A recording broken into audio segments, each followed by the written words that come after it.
Boa tarde.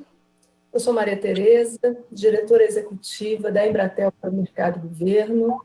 Estou aqui hoje para dar as boas-vindas a todos vocês. O tema hoje aqui é bastante relevante, primordial. Nós vamos tratar sobre a Lei Geral de Proteção de Dados Pessoais, um assunto muito atual e muito relevante. E a nossa ideia é apresentar para vocês estratégias para uma correta adequação dos seus órgãos, das suas organizações, à nova lei. Também, ao final, vamos apresentar uma proposta da Embratel de uma metodologia com essa finalidade.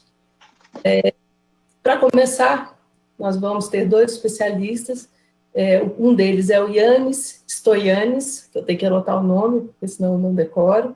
Ele é gerente de consultoria e inovação de cybersecurity da Embratel. Boa tarde, Yannis. Obrigado, Maria Tereza. Boa tarde a todos. Obrigado pela participação de todos vocês que nos acompanham nesse evento da Embratel Labs. É uma grande satisfação palestrar sobre um assunto essencial no dia de hoje, que é a segurança e privacidade dos dados pessoais de cada cidadão, né? Numa sociedade aí cada vez mais digital. Obrigada, Yannis. E a nossa convidada, doutora Patrícia Peck, ela é sócia do escritório PG Advogados. Ela é advogada especializada em Direito Digital e em LGPD. Boa tarde, doutora Patrícia. Olá, boa tarde. Obrigada, Maria Tereza, pelo convite. Satisfação estar aqui para essa agenda especial criada pela Embratel, para todas essas instituições que na administração pública vão precisar realizar uma grande jornada da conformidade de proteção de dados para uma nova regulamentação. E é sempre uma alegria dividir aqui o tablado, digamos assim, com o Yannis, que é um profissional fantástico de muitos anos, que a gente está aí sempre falando da segurança da informação. Então, espero que a gente possa contribuir aí e tirar dúvidas dos participantes. Muito obrigada. Muito obrigada, doutora Patrícia. Bom, vocês todos podem participar enviando perguntas pelo chat, elas serão respondidas ao vivo ou por e-mail. Bom, eu, mais uma vez, agradeço a presença de todos vocês, espero que nós possamos contribuir para o aprimoramento de cada um de vocês, e deixo agora todos com os nossos especialistas, passando a palavra para a doutora Patrícia. Sucesso, doutora Patrícia.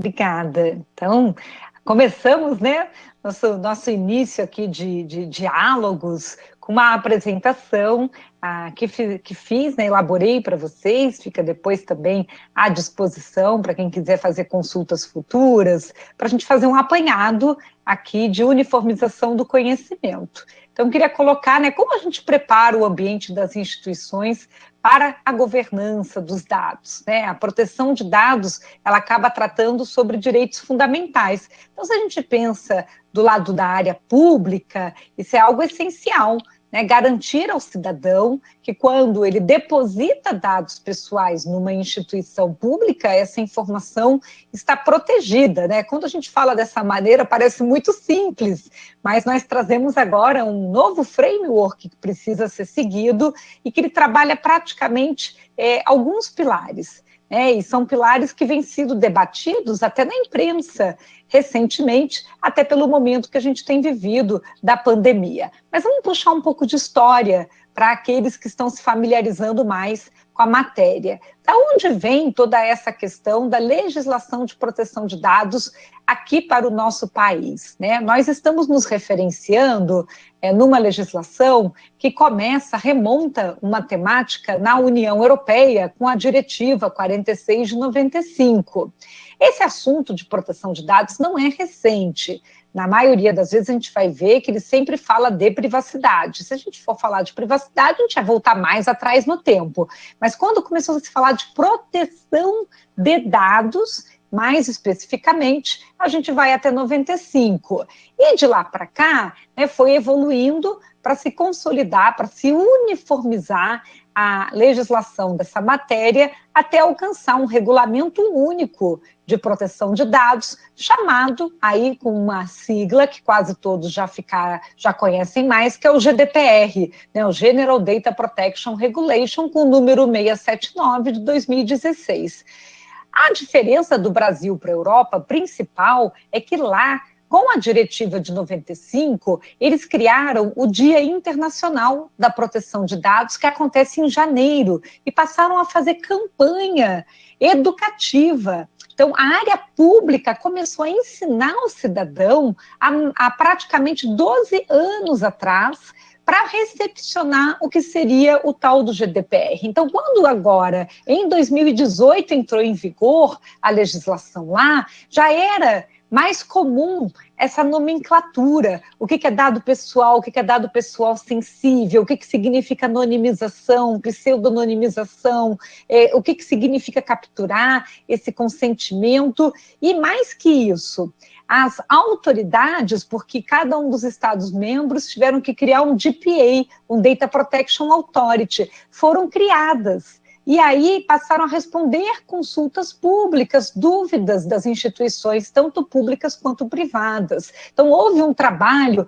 de criar-se a regulamentação, depois de educar a população e de orientar tanto as instituições quanto a sociedade civil. E já tem 2 anos que a legislação está vigorando. Então, essa é uma diferença para o Brasil, tá? Quando a gente compara contexto. Então, do ponto de vista de contexto, o nosso desafio aqui é muito maior, tá?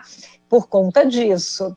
E aí, quando nós olhamos o panorama mundial, hoje você tem praticamente o GDPR na Europa, o que a gente chama de CCPA, que é o California Consumer Protection Act nos Estados Unidos, e aqui para o Brasil, a nossa lei que ganhou a sigla LGPD, Lei Geral de Proteção de Dados, que é a Lei 13.709 de 2018. Ela é uma referência espelhada na legislação europeia. Tanto é que quando há uma lacuna, algo que não está ainda bem escrito, resolvido ou regulamentado, a gente acaba olhando a legislação europeia ou olhando o que as autoridades europeias estão fazendo para a gente entender como que vai ser aqui no Brasil.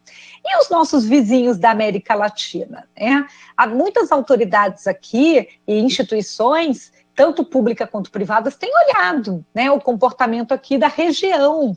Por quê? Por uma questão da própria cultura, tem operações, às vezes, da região da América Latina, Latam. Então, a gente olha, e o Brasil é tão grande economicamente, representa, né, uma grande força, um colosso econômico da região. Então, nós vemos que demais países fizeram o seu dever de casa também, até se espelhando na Europa, e a Argentina e o Uruguai já alcançaram o reconhecimento da Comissão Europeia com o mesmo nível de adequação do GDPR, coisa que o Brasil não tem.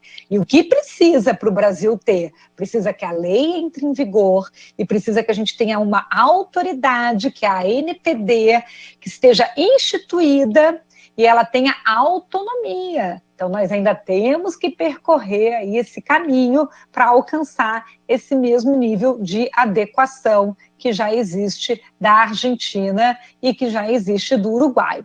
E os pilares dessa legislação, eles vão tratar, é uma legislação que fala, gente, de governança, de gestão de risco, de segurança, mas tem uma parte dela que significa proteger da portinha para dentro. Mas tem uma parte que é da porta para fora, o perímetro, e um fator de risco elevado é essa parte que fala de gestão de risco em terceiros, são os terceirizados. Tem muitas instituições operando com APIs, se troca muitos dados, existem os convênios entre a área pública e a privada. Então, imagina que se acontecer um incidente, um evento de vazamento, vazou da onde? Vazou de mim ou vazou do vizinho? Né? Então, essa é uma legislação que ela acaba exigindo que dentro de um ecossistema você tenha que ter um cuidado dos 2 lados do balcão e tenha um trabalho eficiente de resposta a incidentes rápidos. Essa parte depois eu tenho certeza que o Yannis vai contar para vocês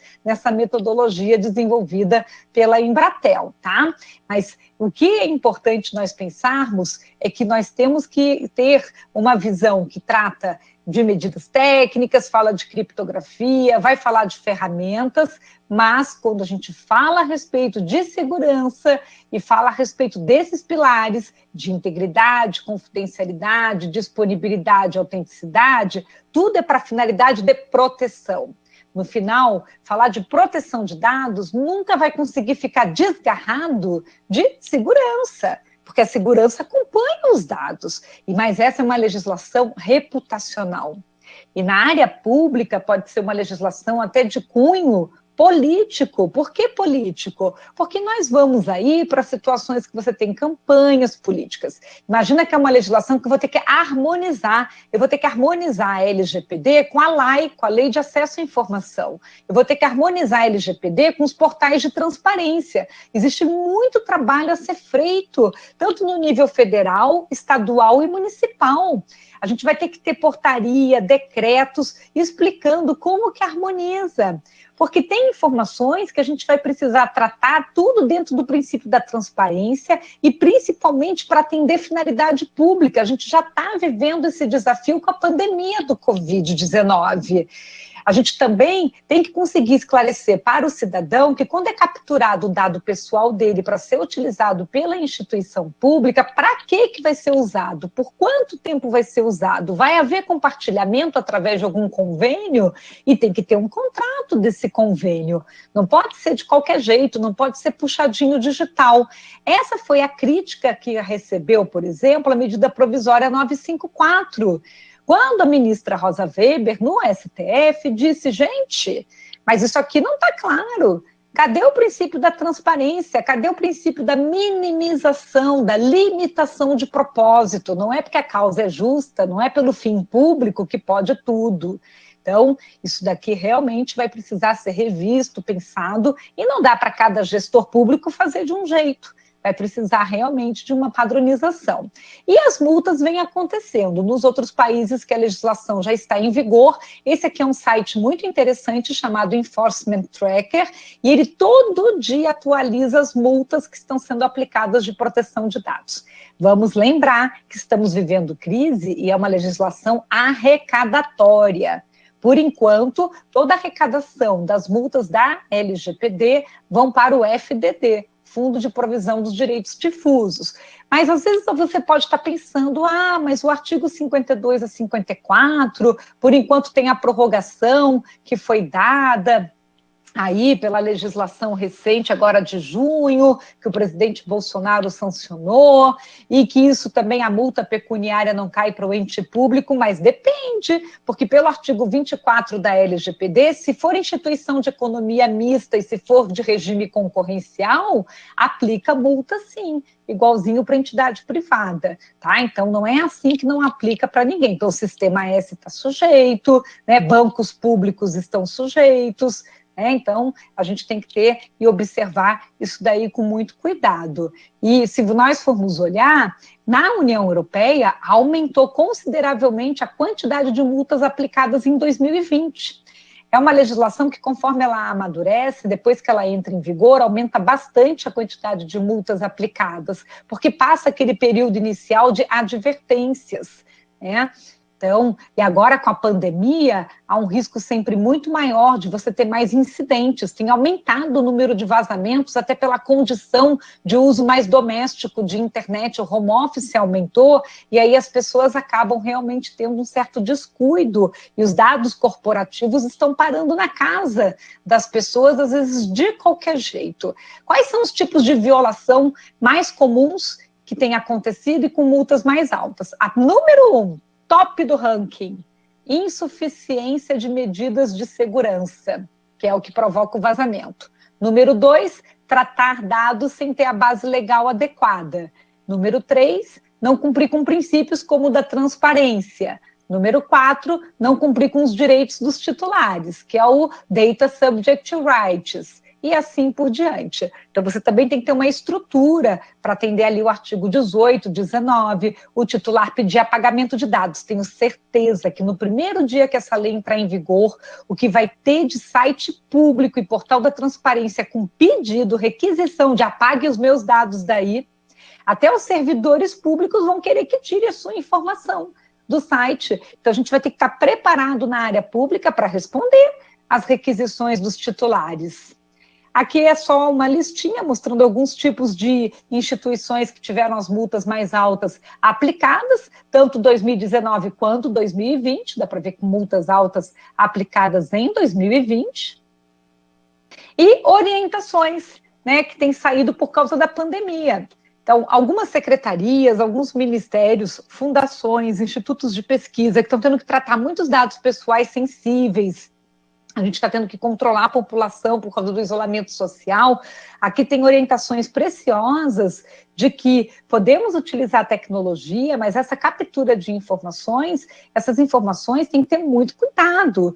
O dado relacionado à saúde é um dado sensível, e não é só o dado direto de saúde, né? Mesmo um dado de geolocalização, dependendo daquilo que você está associando e mapeando, você tem ali algum risco relacionado a isso, né?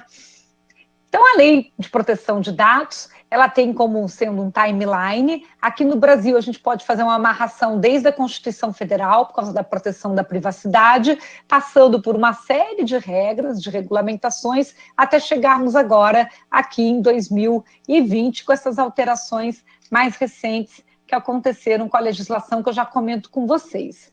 Ela traz uma multa alta, mas ela tem outras penalidades. Então, mesmo a instituição pública que não venha a ter aplicação de multa financeira, pecuniária, você tem a publicização da infração, você pode ter algum tipo de exigência de eliminar aquela base de dados, ou de ela ser bloqueada, não poder ser utilizada.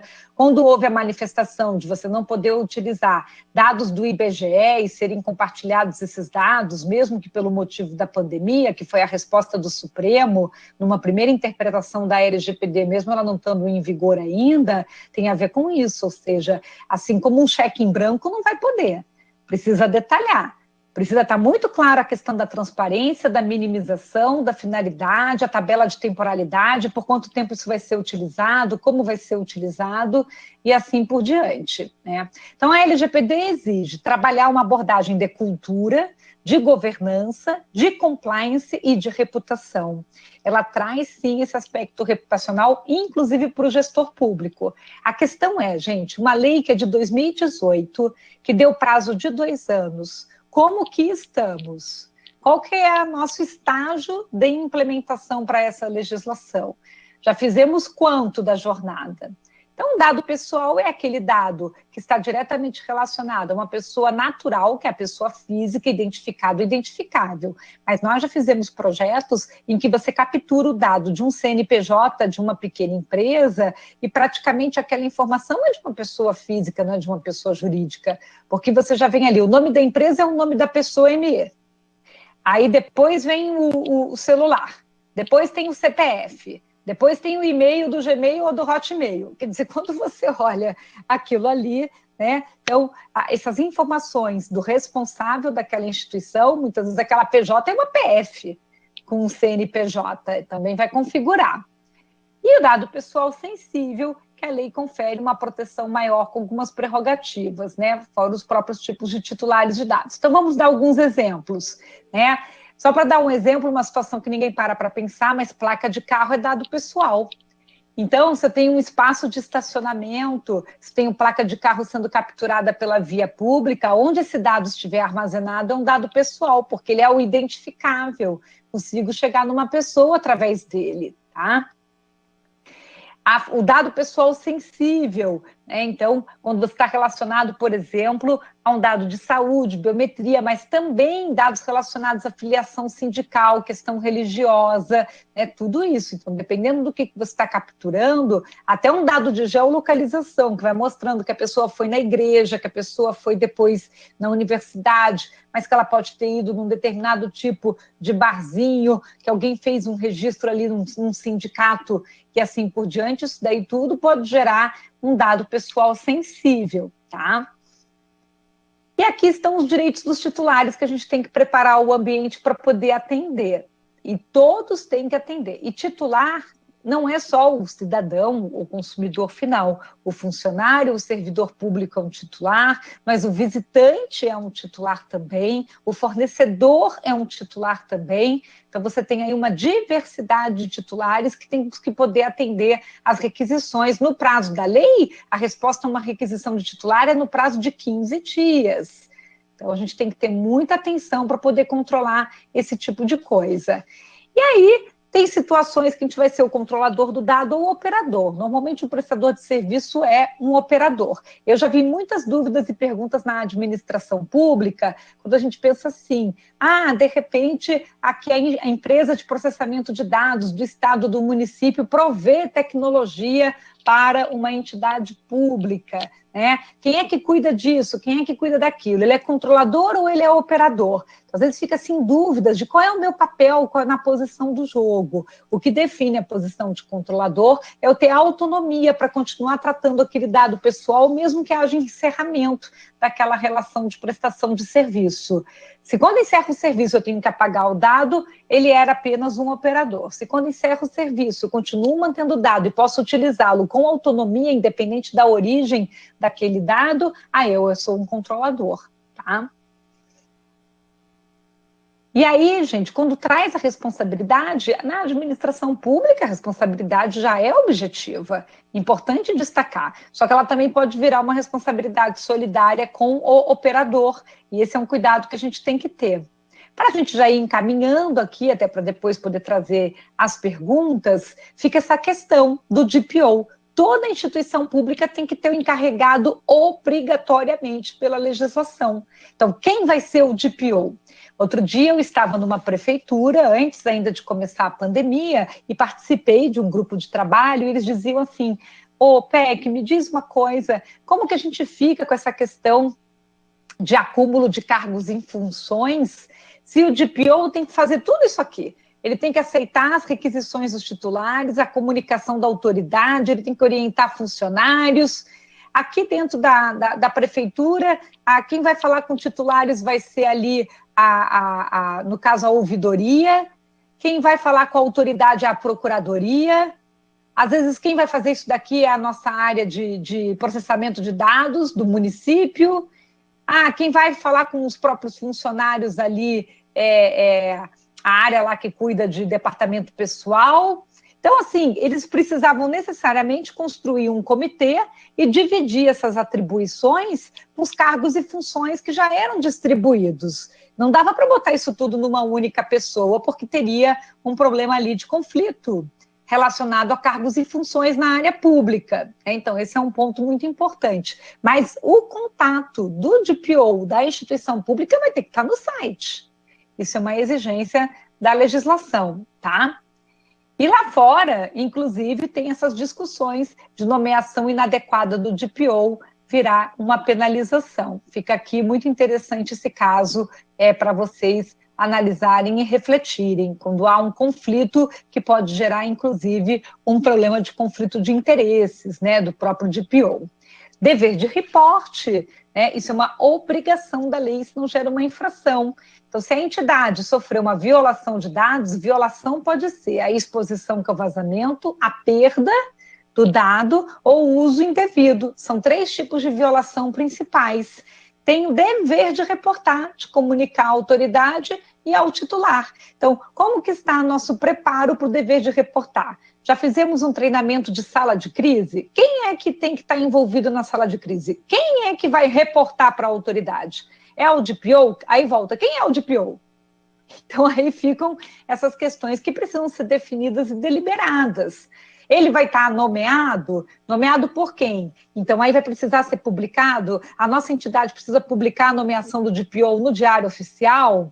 Né? São essas questões que a gente precisa trabalhar. Então, como que ficou as alterações mais recentes da LGPD em 2020? Né? Nós tivemos aí, recentemente, né, em 2020, essa alteração que aconteceu da legislação do PL 1179, que foi convertido na Lei 14.010, que prorrogou, então, a aplicação das multas do artigo 52 a 54 para agosto de 2021, e, por enquanto, nós temos a entrada em vigor da lei para 3 de maio de 2021, devido à medida provisória 959 de 2020, mas que ainda está no seu prazo de 60 dias, prorrogável por mais 60, e que pode acontecer, diz que se ela caducar e não for convertida em lei, a legislação volta e entra em vigor no dia 28 de agosto desse ano, se isso acontecer. Então, a gente tem que ficar de olho, porque é uma possibilidade.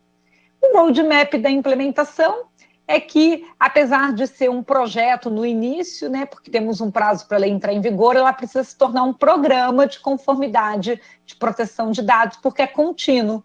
Entrou em vigor a lei, a gente tem que se manter na conformidade. E a coisa mais fácil que tem é sair da conformidade. Então, chegar na conformidade é um desafio, mas se manter na conformidade é um desafio ainda maior. Então, normalmente você faz o diagnóstico, que é essa etapa do assessment, que é o depara, o quanto que precisa arrumar na casa para ficar em conformidade, cria-se um plano de ação para implementar as medidas e depois o programa de conformidade. Aqui eu deixo para vocês no material, mas são as fases, né? Então, para que vocês mesmos se identifiquem em que fase que eu estou.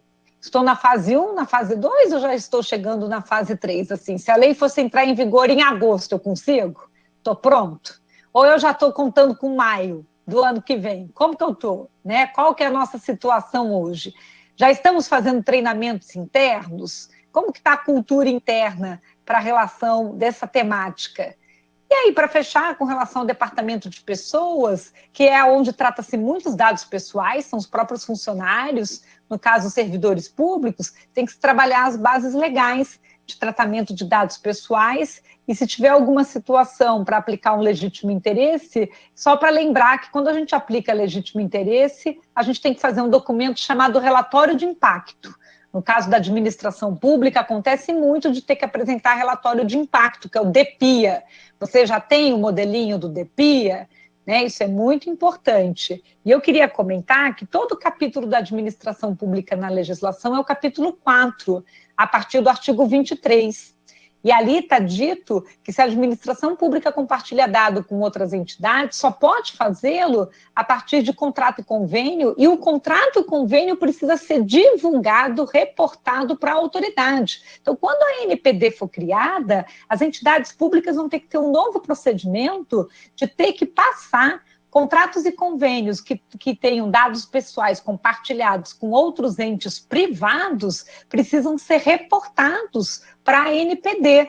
Isso está previsto, gente, lá no artigo 26, no inciso 5º, parágrafo 2º. Isso daí é algo que é uma novidade procedimental, tá? Então, eu fico muito feliz de poder fazer esse apanhado, essa apresentação, esses impactos que nós estamos tendo da LGPD no setor público, e há quem diga que, assim, que a gente fica entre o ovo ou a galinha, o que vem primeiro, né? Tem entidades públicas que ainda não começaram a implementação da LGPD, porque precisa ter orçamento, para ter orçamento a lei tem que entrar em vigor, porque enquanto ela não entra em vigor, o pessoal não separa o orçamento. E como é que estamos, né? Já começamos, vamos esperar primeiro a lei entrar em vigor, esse é o nosso grande desafio. Ok. Bom, muito obrigado, Patrícia. Grandes pontos apresentados. Acho que deu para esclarecer bem aí o que é a lei e os grandes desafios que todos têm que colocar, né, para se adequar à Lei Geral de Proteção de Dados, né. Nós recebemos aqui muitas perguntas, né, mas eu sei que você tem aí um compromisso na sequência, então eu selecionei aí 2 perguntas que acho que são de interesses mais gerais, e depois as outras a gente responde por e-mail posteriormente, tá bom? Vamos fazer assim? Bom, a primeira pergunta aqui é: sabemos que a Autoridade Nacional de Proteção de Dados ainda não foi empossada. Existe algum risco de relaxamento das organizações brasileiras em adiarem os planos de adequação pela percepção que não haverá sanções pela ANPD, uma vez que ela não se encontra estruturada? Quais os riscos em se adotar esta postura? Yanis, muito pertinente essa pergunta, e sim, nós temos esse risco, né? Aquela história de que, enquanto não há fiscalização, eu ainda não vou, eu vou relaxar um pouquinho mais o projeto. A questão é que nós temos a fiscalização prevista da legislação, que é a específica, que é a da NPD, que é para multas administrativas que estão na lei, mas temos a fiscalização indireta, que é possível de ser feita pelo Ministério Público. E essa fiscalização também está prevista na legislação. O artigo 18, parágrafo 8º, diz que qualquer cidadão pode reportar uma violação de dados pessoais para os órgãos de defesa do consumidor.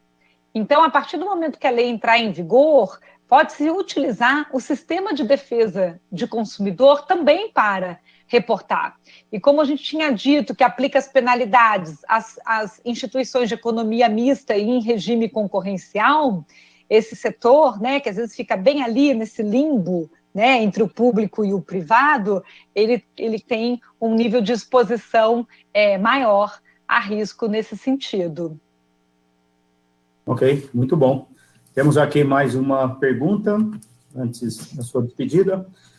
É a seguinte: caberia à ANPD, né, Autoridade Nacional de Proteção de Dados, editar regulamentos e procedimentos sobre proteção de dados pessoais e privacidade para as entidades públicas? Ou, na ausência desses padrões, cada setor deveria desenvolver um modelo de autorregulação, aplicá-lo e, posteriormente, submeter para aprovação da ANPD quando houver estruturação? Qual a sua recomendação?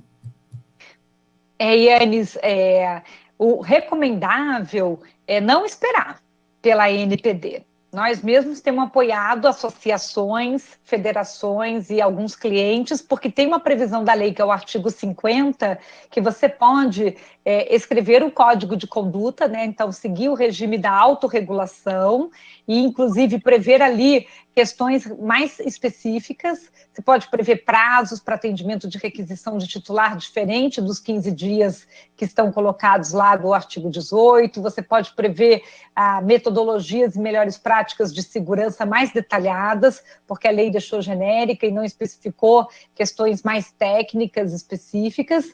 E até mesmo como é que vai ficar transferência internacional de dados que não ficou regulamentado pela lei, ou seja, você pode prever uma série de questões e escrever esse código de conduta. Então é um regime de autorregulamentação, e protocolar oportunamente na autoridade assim que ela estiver instituída. E ela precisará apreciar aquilo que for protocolado, e se você estiver seguindo esse código de conduta, não poderá ser penalizado. Isso está escrito no artigo 50 da legislação. Então, é uma boa forma de preencher as lacunas que existem tanto da lei quanto da falta da própria autoridade. Ótimo, excelente. Bom, obrigado, doutora Patrícia. Colocações muito valiosas aí para a nossa audiência, para a nossa plateia. Temos muitas perguntas aqui, mas como você tem um compromisso na sequência, a gente vai estar respondendo posteriormente. Muito obrigado. Tá, até a próxima. Obrigada, bom evento. Tchau, obrigado. Boa palestra. Obrigado. Bom, vamos dar agora a sequência ao nosso evento, mas antes de encaminhar, seguir com a minha apresentação, gostaria de lembrar a todos que continuem nos enviando aí as perguntas, né, os comentários no nosso chat, que responderemos aí no final do evento, e aqueles que a gente eventualmente não puder responder, vocês todos receberão aí os nossos e-mails com as respostas, seja o meu, pela Embratel, ou pela doutora Patrícia Peck.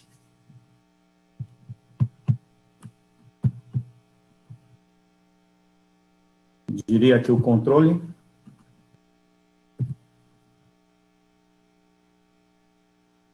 Bom, a minha apresentação, dando sequência, é falar sobre como desenvolver um planejamento estratégico de adequação LGPD para o setor público, né? A gente viu aí com a Patrícia, né, os grandes desafios que nós temos da nossa organização, é uma coisa bastante complexa, né, que a gente fala do setor público em geral, mas como a gente tem que desenvolver um planejamento específico, né, vendo as questões também de segurança tecnológica, né, esse é que é o grande questão, como a Patrícia colocou, né, a insuficiência de controles de segurança é um principal problema de violação de dados na Autoridade Nacional de Proteção de Dados, né, que a gente vê sob o ponto de vista da GDPR, na União Europeia, né, esse levantamento aí que ela demonstrou.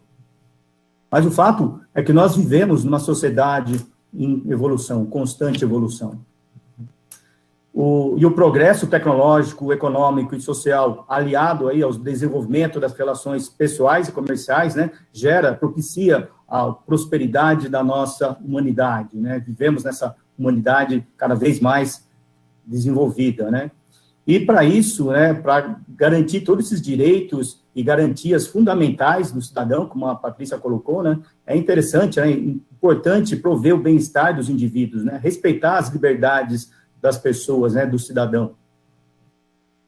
E com isso, né, a própria Constituição Federal, ela prevê já a intimidade, a vida privada, a honra, a imagem, a garantia de sigilo, correspondência, comunicações dos dados, né, isso já vem desde a Constituição Federal aqui no Brasil. A grande questão é que, como nós caminhamos aí numa sociedade cada vez mais digital, a inovação tecnológica cada vez mais presente no nosso dia a dia, na nossa rotina, com a transformação digital, aceleram esse processo de globalização e integração entre as áreas públicas e o cidadão. Seja pelo relacionamento social e profissional com as transações comerciais, e também prover àquele cidadão acessibilidade aos serviços públicos, né? Melhorar o relacionamento entre a administração pública e o cidadão, né? E para isso, existe a necessidade de uso dos dados pessoais para poder prover esses serviços para o cidadão de uma maneira geral, né? E aí as necessidades do uso desses dados, né?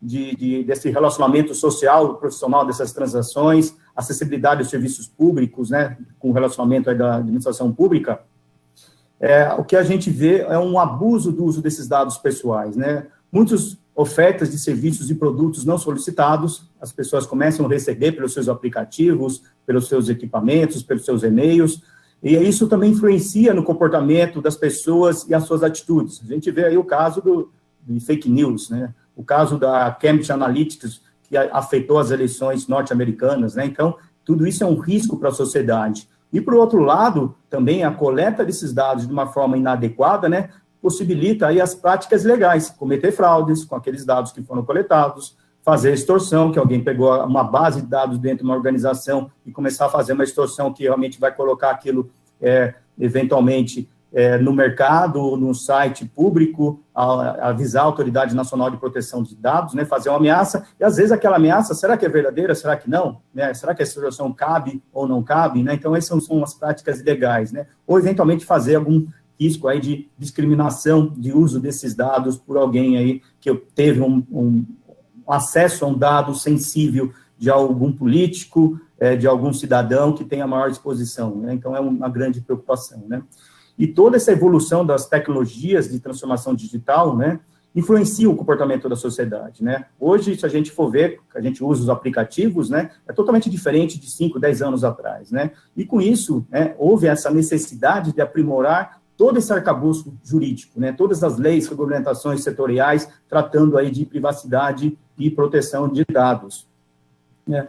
Como a Patrícia colocou, né, a gente está falando de proteção de dados, né, vem desde da diretiva de 1995 na União Europeia, né, e ela mesmo, né, por isso que teve um aprimoramento para chegar numa GDPR. A própria União Europeia viu a necessidade de fazer aprimoramento das regulamentações, aprimoramento das questões pela própria evolução digital, né, e por isso que teve toda essa discussão e surgiu a GDPR aí, que já tem a vigência aí de mais de 2 anos. Né. E exatamente todas essas leis, né, porque temos uma lei de privacidade, né, exatamente para evitar as práticas abusivas do uso desses dados pessoais, né, seja para oferta de serviços não solicitados, seja para influenciar comportamentos e atitudes, e aí dá o controle ao cidadão, ao usuário, que é o dono dos seus dados, né, dá o direito e o controle para definir a quem, quando, onde e quais as condições de uso os seus dados podem ser utilizados. E aí os desafios no setor público, né, só lembrando um pouco o que a Patrícia colocou, né, toda a parte do atendimento de acordo com a finalidade pública, né, de acordo com aquela autarquia, de acordo com o setor, seja ali público, federal ou municipal, né, ter a persecução do interesse público, né, isso que é as garantias aí para fazer uma adequação para o setor público, executar as competências legais, cumprir as suas atribuições legais de atendimento ao serviço público para o cidadão. E também, quando a gente fala dos desafios de adequação, então, a gente tem toda a parte regulatórias, né, do tratamento dos dados pessoais, como foi colocado aí pela Patrícia, mas tem o outro lado também. Qual o uso dessas tecnologias? Como a gente está no mundo cada vez mais digital, cada vez mais existem processos, tecnologias, seja em ambientes legados, data centers, ambientes de nuvens, aplicativos, agora a gente trabalha também de uma forma remota, né? O uso dessas tecnologias precisam também fazer uma proteção dos dados pessoais desses titulares, né?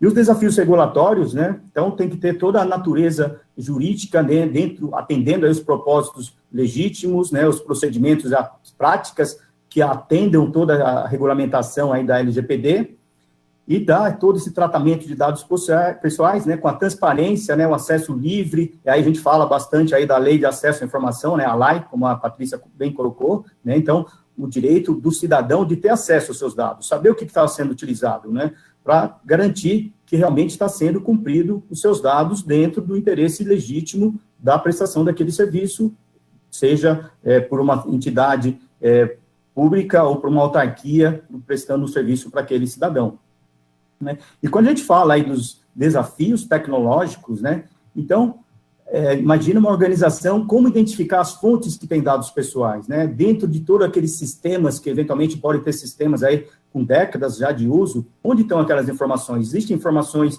pessoais sensíveis dentro de uma base de dados, em várias plataformas?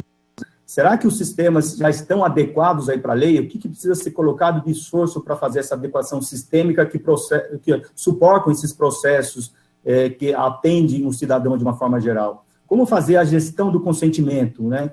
Garantir que aquele dado está sendo utilizado pelas práticas públicas quando exige essa necessidade, né? E também como fazer o compartilhamento, a transferência desses dados, né, desses dados pessoais entre as entidades públicas e entre as públicas e as privadas, que eventualmente é feito um contrato de prestação de serviço atendendo a essas regulamentações setoriais, né? Então, esses são alguns desafios tecnológicos. Outros é como fazer uma publicidade dessas informações, das operações, dos mecanismos de acesso daquelas informações. Quem tem direito de acessar aquele dado dentro de um órgão público? Quais são as áreas? Qual a necessidade, e aí dentro aqueles princípios, né, de adequação, de finalidade de uso desses dados. Então, é preciso pensar como controlar, como desenvolver esses mecanismos de acesso, prover a consulta desses acessos e também a atualização desses dados para o cidadão. Então, ele vai consultar o dado e vai verificar, opa, esse dado aqui está desatualizado, eu quero que seja feita uma atualização. Como construir esses mecanismos que garantam que exatamente quem está fazendo aquela solicitação de alteração de dado é realmente quem está fazendo a solicitação, e não é alguém que está tentando fazer uma fraude se passando por aquela pessoa, né?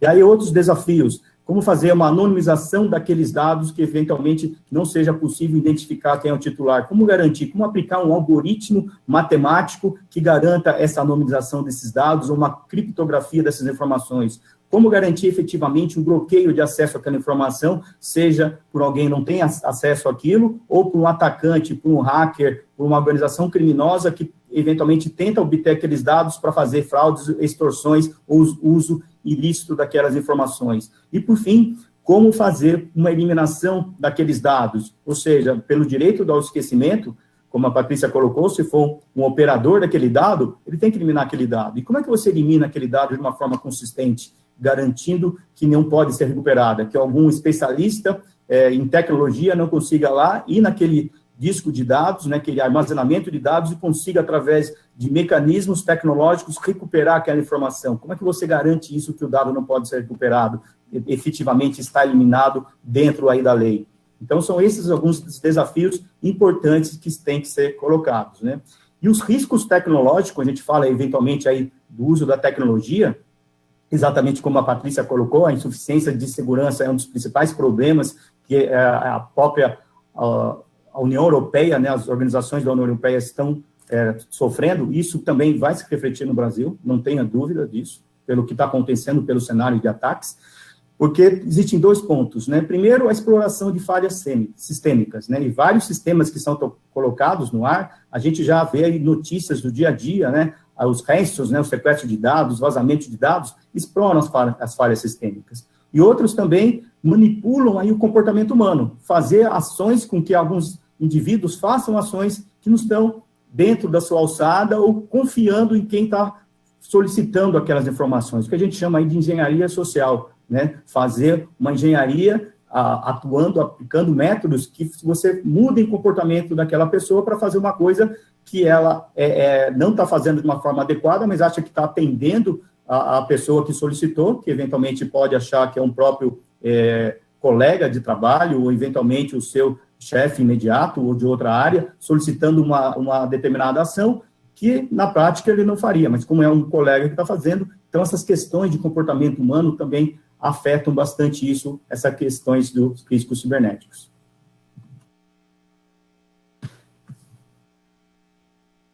E o que a gente observa, né, toda essa parte de exploração das falhas sistêmicas, né, com essa manipulação do comportamento humano, existe uma convergência desses ataques cibernéticos. Tá? E por isso eu queria, só para vocês entenderem um pouco o que eu estou falando, né, dessa exploração de falhas sistêmicas com manipulação, com exploração do comportamento humano, eu queria passar para vocês um vídeo que fala um pouquinho sobre isso, o que acontece quando existe um hacker, uma organização criminosa tentando fazer um ataque numa organização. Então, o pensamento de um hacker e quais as consequências para uma organização de uma forma geral. Por favor, podem colocar o vídeo.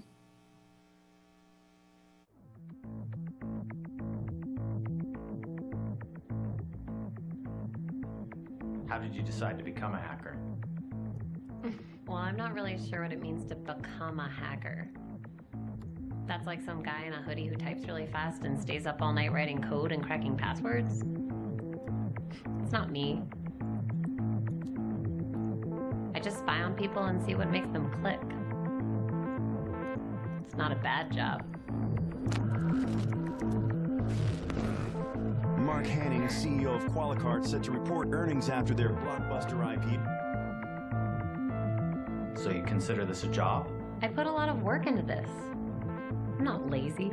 It takes research to figure out the key players, learn all about them, their families, their friends, what they care about. You have to understand the company's organization. I get a lot of my information from the sales department because they're always so quick and eager. They're hungry. People trust too easily. They don't look at the details. I do.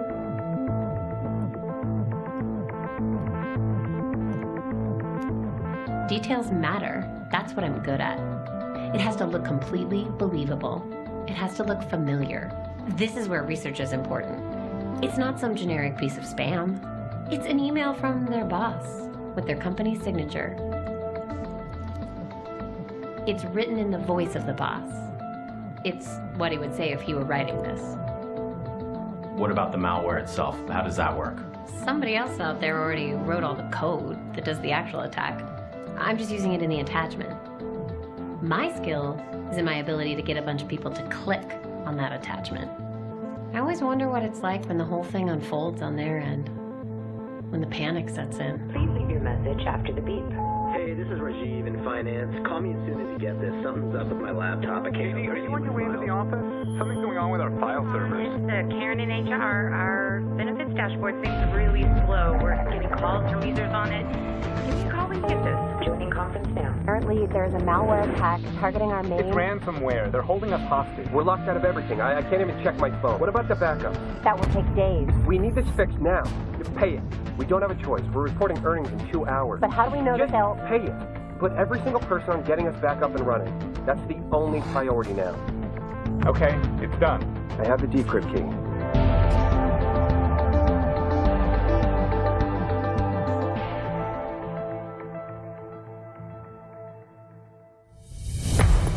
Mark, we have a big problem. The ransomware was just to distract us. They got inside. They got everything. Customer data, financials, everything. Qualicart is reeling today from the news that hackers have released the personal information of nearly 2 million The Nasdaq closed lower today, led by Qualicart, which was down 14% on news that their recent data breach may be far worse than the company originally Its stock fell to a new all-time low on news that CEO Mark Hanning is stepping down after what is turning out to be one of the worst breaches of personal information in recent history. Do you feel bad about releasing the personal information? All the financials? All the money that was lost? All I did was get the files. I'm not the one that decided to release them. I'm not the one that shorted the stock.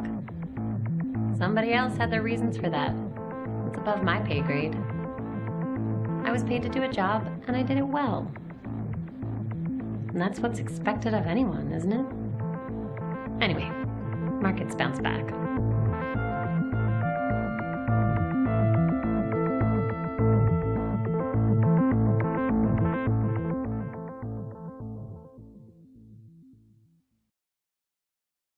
And that's what's expected of anyone, isn't it? Anyway, markets bounce back.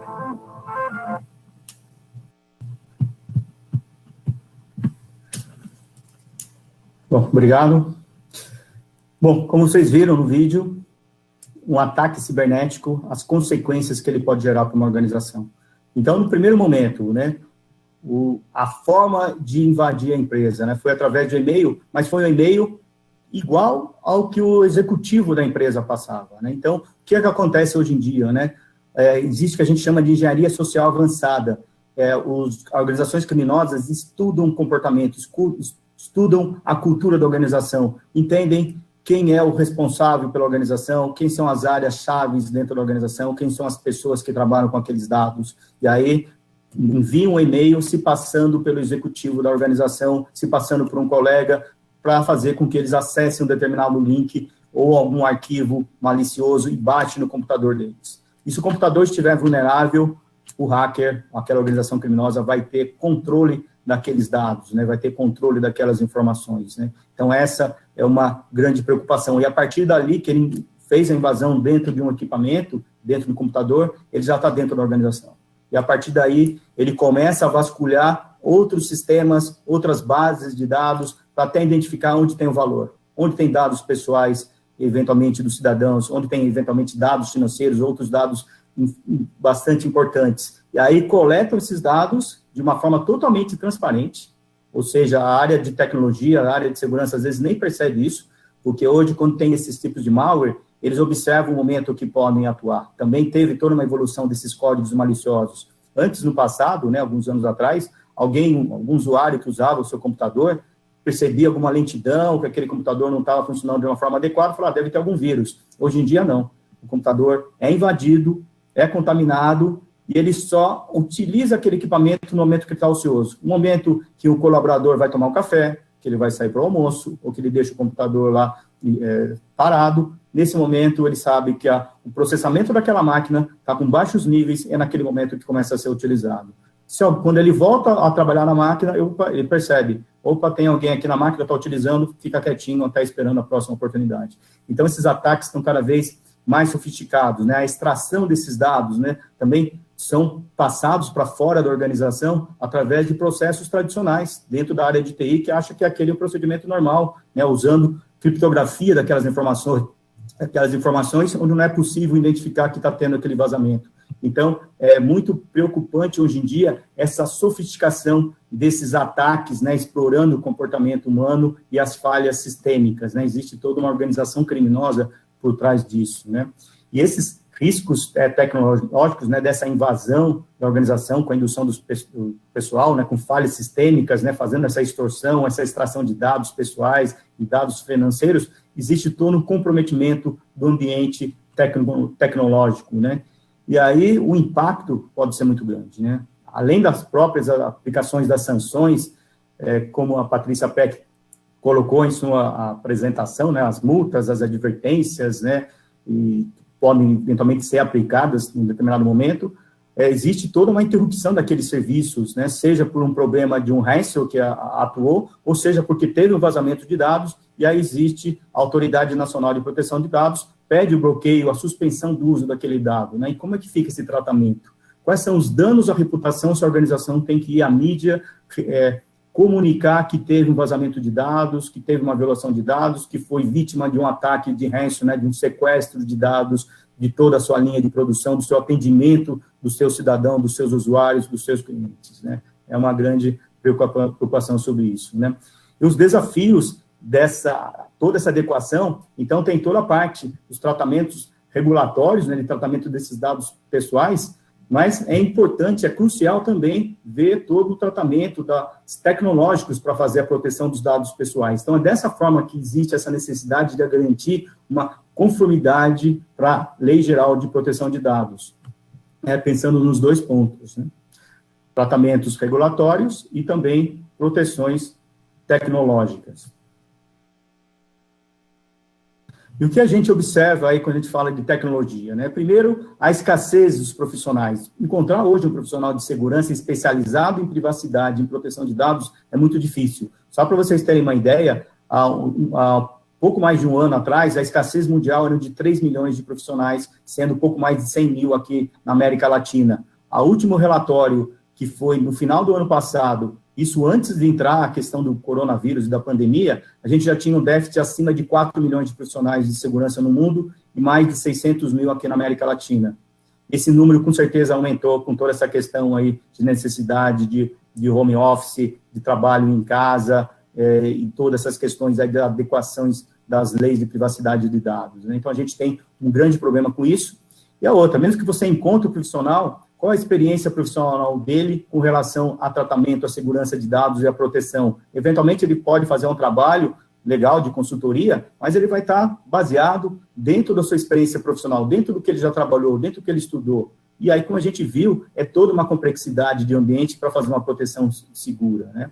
E, além disso, a gente tem toda uma complexidade do ambiente, né? Integração de ambientes que estão legados cada vez mais em nuvem. A gente vê uma grande tendência que daqui a alguns anos, a maior parte dos dados, inclusive dados sensíveis, vão estar na nuvem, não vão estar mais nos ambientes próprios dentro das organizações. Então, isso é uma grande preocupação, essa complexidade, passando dados entre órgãos públicos e privados, essas questões aí de tratamento, de terceirização desses dados, de serviços, né?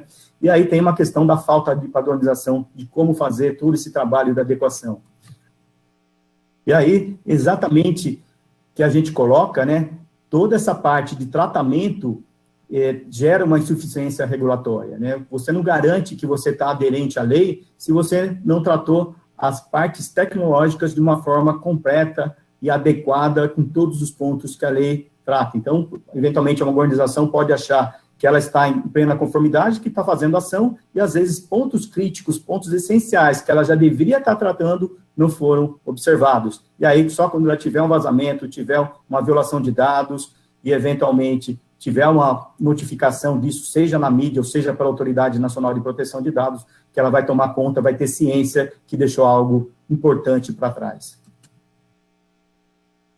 Então, o que a gente entende aí, nessa necessidade de padronização, a Embratel percebe que a abrangência do escopo da qualidade do serviço e a proteção da privacidade, garantir a confiança desses dados, né, de todos esses processos, é necessário ter equipes multidisciplinares trabalhando, então, não só as equipes das áreas legais, jurídicas, também das partes tecnológicas, mas envolver toda a organização. Quais são as áreas que realmente tratam desses dados, né? Quais são os processos core dentro da organização, os processos chaves, quais são os processos de gestão, os processos de suporte, como tratar de uma governança dessas informações de uma forma geral. E, para isso, a gente desenvolveu um framework padronizado para tratar dessa forma ampla e completa uma adequação com a adequação da Lei Geral de Proteção de Dados, né? O nosso sistema, nosso serviço de assessment de LGPD, onde ele trata, ele identifica quais são as necessidades de uma organização que ela precisa construir um plano rumo à plena a aderência à Lei Geral de Proteção de Dados, tanto do ponto de vista regulatório, legal, sobre também como do ponto de vista tecnológico. A gente fez esse serviço, né? Estamos oferecendo esse serviço de assessment de LGPD, que, primeiro ponto, ele faz todo o detalhamento e entendimento da lei. Então, a gente analisou a lei em capítulos, em artigos, parágrafos, incisos, alíneas, e a gente fez isso um batimento com os padrões tecnológicos internacionais, né? Toda a família de segurança da informação, a família ISO 27000, que é da Associação Brasileira de Normas Técnicas, eventualmente alguns temas técnicos, eventualmente com algum sistema pode estar numa plataforma baixa ou pode estar no ambiente em nuvem, aí a gente usa padrões internacionais, geralmente baseado no NIST, é um deles, existem vários outros que a gente adota dentro da nossa metodologia, e também dentro da adequação, dentro da regulamentação setorial que aquela instituição está inserida. Então, a gente desenvolveu todo esse trabalho tratando desses dados de uma forma mais geral e mais completa. O nosso trabalho nesse serviço de assessment de LGPD, a gente trata todo aquele tratamento de dados pessoais, né, desde a coleta, a entrada desses dados, do recebimento desses dados, a classificação daquela informação que foi coletada. Será que é um dado identificado? É um dado identificável? É um dado sensível? Então, a gente faz também toda essa análise de como a organização trata em cada um desses processos, como que é feita a utilização desses dados, o processamento desses dados entre os sistemas dentro da organização, como é que é feita a transferência desses dados entre os sistemas internos e entre outros órgãos públicos, entre órgãos públicos e órgãos privados, né? Como é que você garante que, eventualmente, não tem alguma falha naquele processo de comunicação, que alguém pode interceptar aqueles dados de uma forma não autorizada e fazer uso indevido daqueles dados, né? Por fim, como fazer um armazenamento daqueles dados? Será que os dados estão armazenados de uma forma segura, que ninguém pode ter um acesso direto, que, eventualmente, um administrador do banco de dados não pode bypassar, ou seja, ultrapassar todos os controles que foram colocados e acessar diretamente aquele dado na base de dados e recuperar aquelas informações? E, por fim, se tiver uma eliminação, terminou aquele tratamento de dados para aquele cidadão, para aquele usuário, como é que é feita a eliminação daquele dado de uma forma adequada? Um arquivamento daquelas informações para uma prestação jurídica futura. Então, todos esses processos, a gente faz essa análise dentro dos nossos serviços de assessment de LGPD, identificando quais são os ativos tecnológicos que suportam cada um desses processos. E a gente também desenvolveu para quantificar, ou seja, como determinar se uma organização está melhor, com um nível de maturidade melhor do que outra. Então, a gente tem todo um serviço onde a gente identifica quais são os requisitos dentro da organização, de todos esses processos, faz um agrupamento dessas informações, uma análise dessas informações de uma forma consistente e entra no processo de Balance Scorecard, onde a gente consegue, através de mecanismos que a gente desenvolveu, gerar elementos quantificativos, né, quantificativos que dêem uns indicadores para falar como é que está o nível de maturidade, quais são os gaps daquela organização em determinados pontos, quais são aqueles que são mais críticos, qual aquela que ela tem um menor grau de maturidade, que eventualmente precisa construir uma ação mais efetiva de proteção dos dados, de uma forma geral, sob o ponto de vista da Lei Geral de Proteção de Dados. E a partir daí que é identificado esse grau de maturidade em cada um dos pontos, em cada uma das áreas, dentro dos processos que tratam dados pessoais, desenvolver uma estratégia de adequação, através de planos de ação, ou seja, que pode ser feito de uma maneira imediata para reduzir uma boa parte desses riscos, né, que a gente chama aí dos quick wins, né, ganhos rápidos, ganhos diretos, ganhos imediatos, ou aquelas ações que eu tenho que fazer em curto prazo, que eventualmente necessário de algum esforço de alguma área dentro da organização, eventualmente algum investimento, ou eventualmente alguma colaboração de algum parceiro para fazer essa ação dentro das áreas que estão trabalhando. Aqueles planos de ação que eu posso deixar para um médio prazo, ou eventualmente aqueles são indicadores que eu posso melhorar o meu processo, mas para fins da lei não são tão cruciais. Então, ter esse plano de ação, ter essa visibilidade desse programa de adequação é fundamental. Isso é um dos trabalhos que a gente entrega para os nossos clientes que fazem esse tipo de serviço, né? Só para ter alguns exemplos, esses são alguns dos nossos entregáveis, né? Temos workshops. O primeiro ponto é quando a gente vai fazer um trabalho desse de avaliação dos nossos clientes, primeiro ponto, será que todos que estão participando desse projeto entendem a lei? Entendem as implicações da lei? Entendem qual a necessidade do uso dos seus dados dentro da organização? Então, a gente faz um workshop de alinhamento para ter todo um conhecimento, difundir esse conhecimento da lei, para que o processo, para que esse projeto seja mais efetivo e que tenha melhores resultados, né? Por fim, toda essa metodologia que a gente desenvolveu é uma metodologia premiada. Ela teve uma premiação no ano passado no Security Leaders como um dos cases de sucesso de cybersecurity, né? Então, essa metodologia, esse framework de avaliação padronizada de adequação LGPD é um processo da Embratel, é um serviço da Embratel que a gente está ofertando aí para os nossos clientes, tanto no mercado, dentro do setor privado, tanto para o setor público, e totalmente alinhada de acordo com as necessidades da cada organização. E a Embratel também, além desse serviço de adequação da Lei Geral de Proteção de Dados, e aí, se alguém tiver dúvida, por favor, entre em contato conosco. Também temos aí toda a nossa força de vendas que podem apoiar e fazer reuniões específicas para a gente mostrar em detalhes todo o nosso serviço, mas além de toda essa adequação, identificar esse plano de ação, identificar o grau de maturidade para fazer essa adequação, a gente também tem vários outros serviços. Eventualmente, como a Patrícia colocou, há muitas organizações já passaram da fase 1, já fizeram uma avaliação do ambiente e agora estão preocupados em como materializar aquelas ações, materializar aqueles projetos que foram definidos.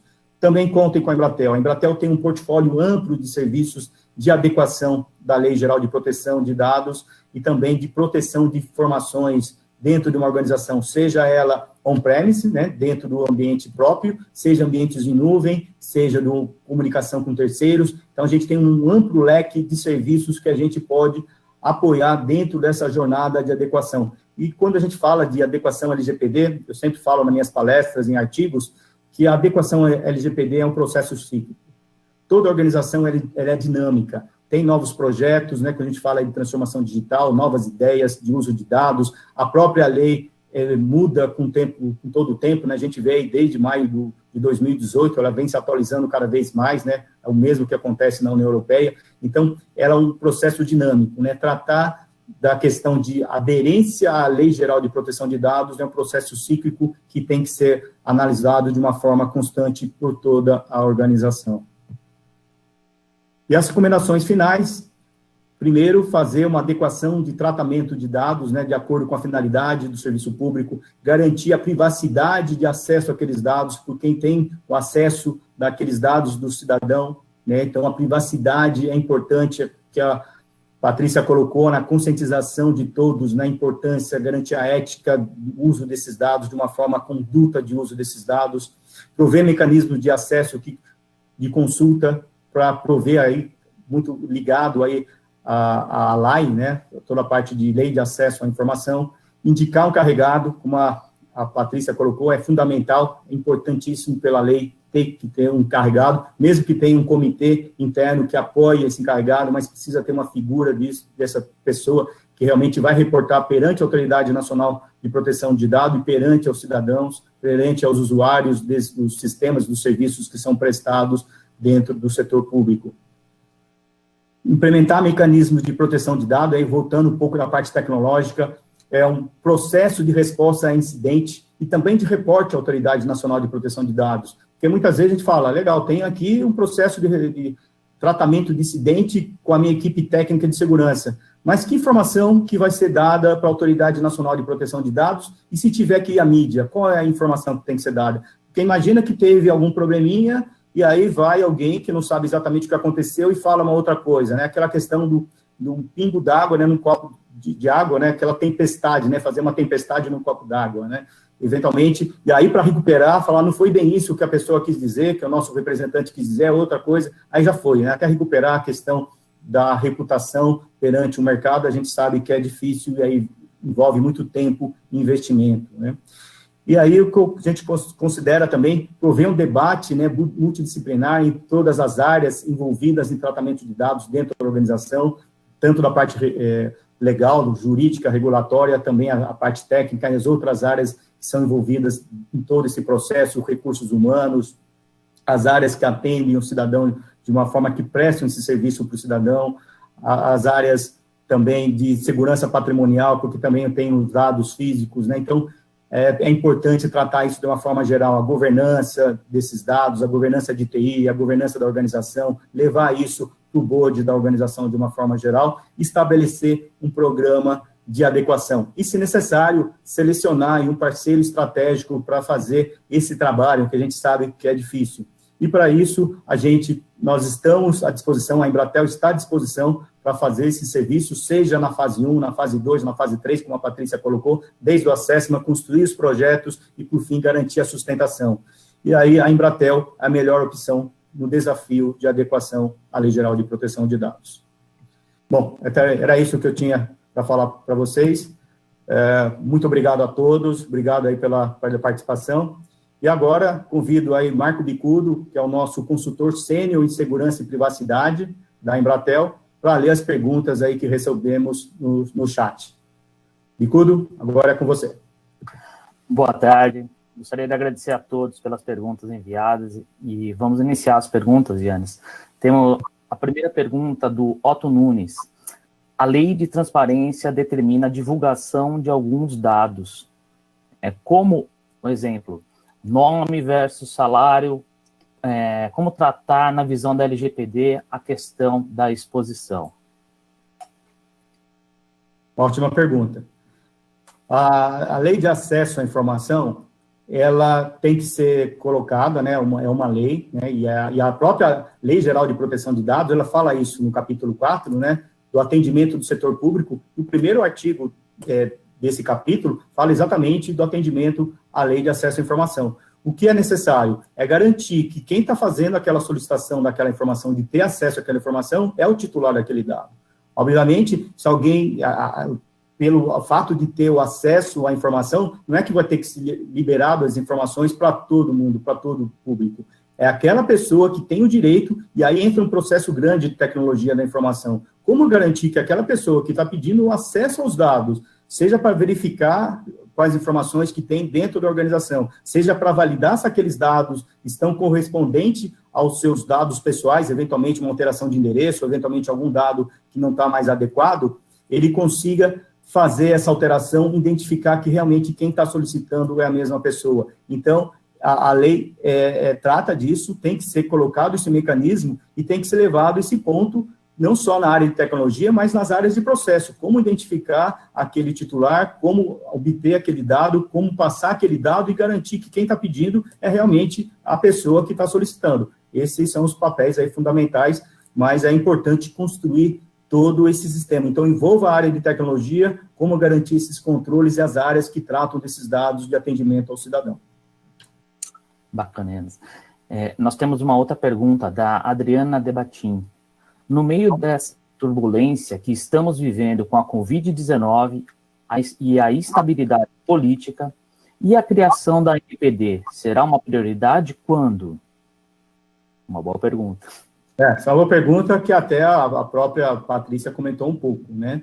A gente vive aí exatamente por essa questão de não ter Autoridade Nacional de Proteção de Dados, que teve aí os projetos de lei, o 1179, que exatamente postergou, né, pedindo para postergar a vigência da lei, né, aí ficou essa briga, né, entre o setor legislativo, executivo, né, colocando o projeto de lei, outro colocando uma medida provisória, né, a 959, que coloca para maio, mas esse é um ponto essencial, né, para dar credibilidade para o mercado, dar credibilidade para as organizações, que realmente o Brasil está caminhando para uma adequação regulatória internacional, né, porque não é só um problema local, né, é um problema que a gente fala, um problema geopolítico, né, se o Brasil não tiver uma lei implementada, não tiver uma autoridade fiscalizadora para isso, que garanta que os controles realmente vão ser efetivos, a gente começa a ter perda de credibilidade perante o cenário internacional, aí a gente pode eventualmente sofrer alguma sanção dentro do nosso país, né, mas de fato esse é um ponto que precisa ser levado aí pelos nossos governadores,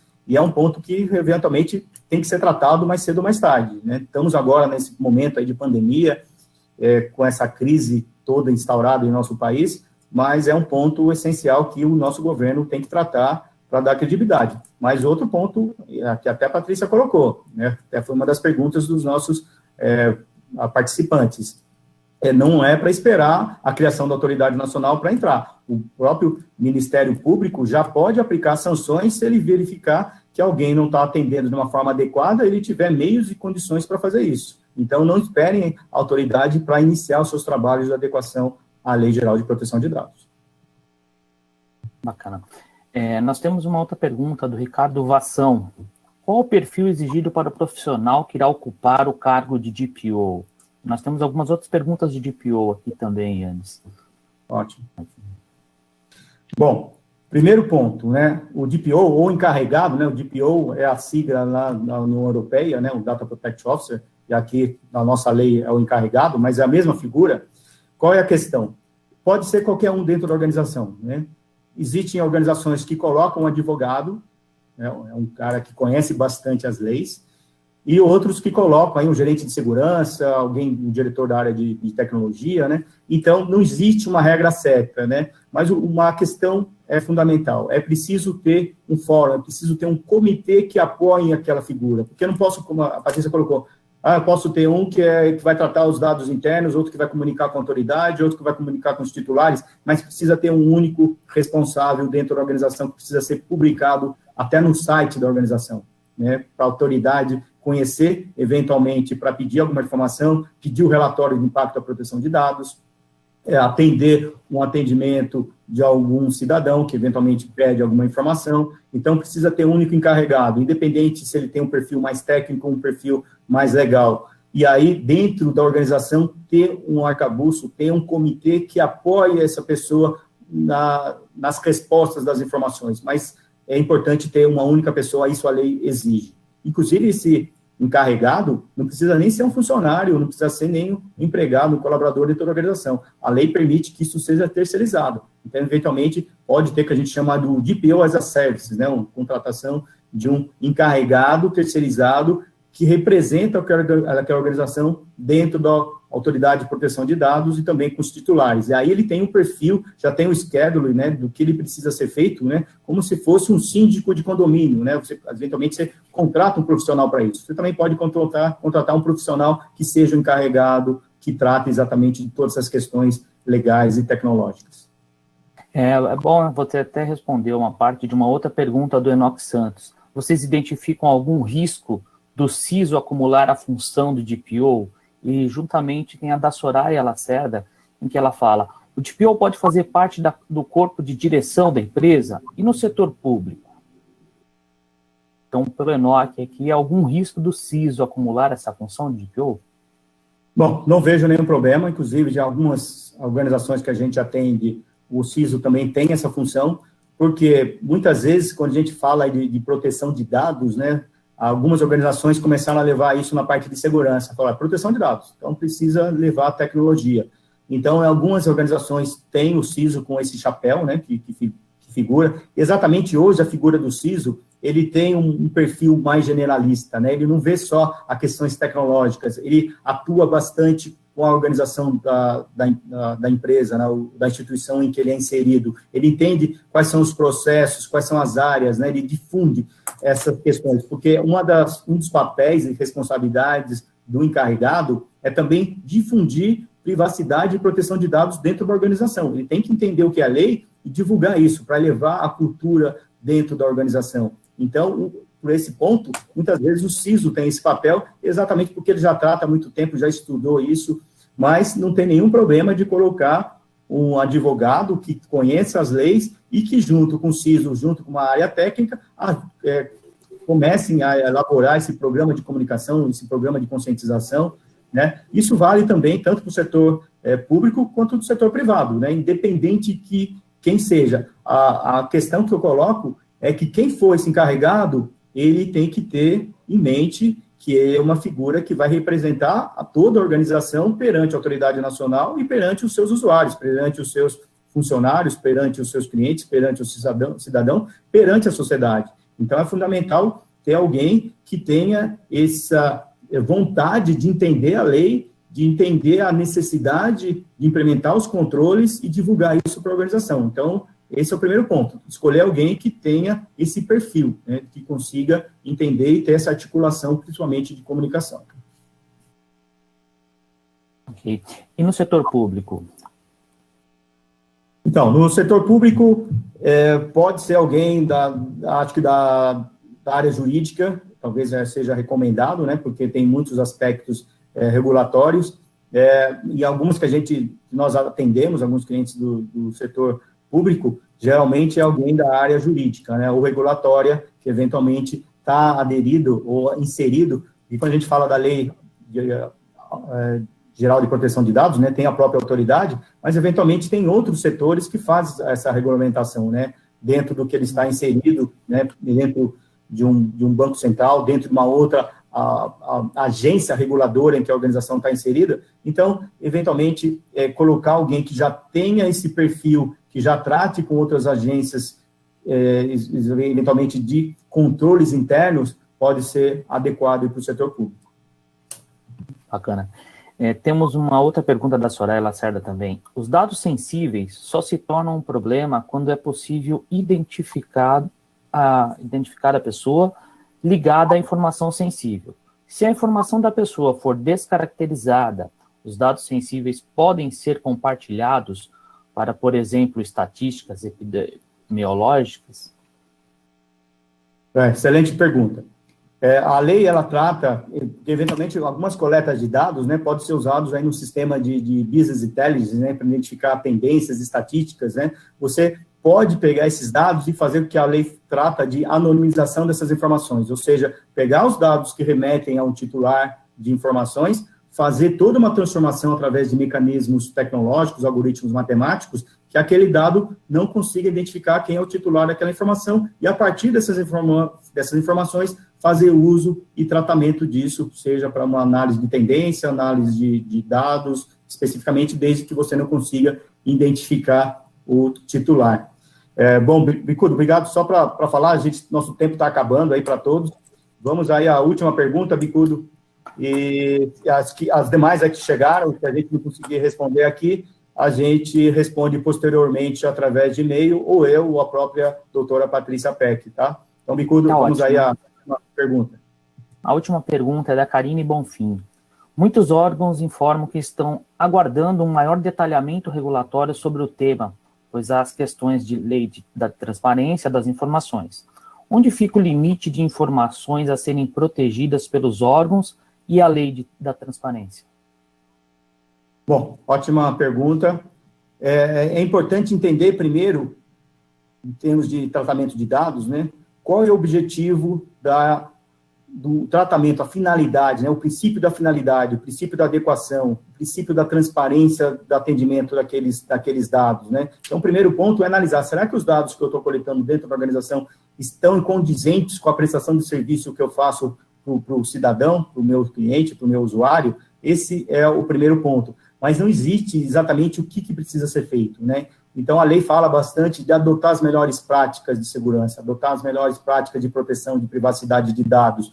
E é isso que até foi uma das perguntas que foi colocado para a Patrícia Peck, né? Não é para guardar a autoridade nacional para definir o padrão, para daí começar a desenvolver. O próprio setor pode trabalhar de forma conjunta com outros e criar o que a gente chama da autorregulamentação, né? Definir quais são os melhores padrões, discutir quais são as melhores formas de fazer esse tratamento de dados, e aí fazer a aplicação desses controles. E aí, quando a autoridade estiver devidamente empossada, submeter todos esses mecanismos, esses processos, esses controles, para apreciação da própria autoridade. E eles verificando que, eventualmente, foi tratado de uma forma adequada, os dados pessoais, está seguindo dentro de um padrão, está seguindo dentro das melhores normas, recomendações tanto nacionais pela Associação Brasileira de Normas Técnicas ou internacionais, ela vai estar inserida dentro dos elementos e vai garantir que a organização está dentro do caminho, né, dentro da programação de atender plenamente a Lei Geral de Proteção de Dados.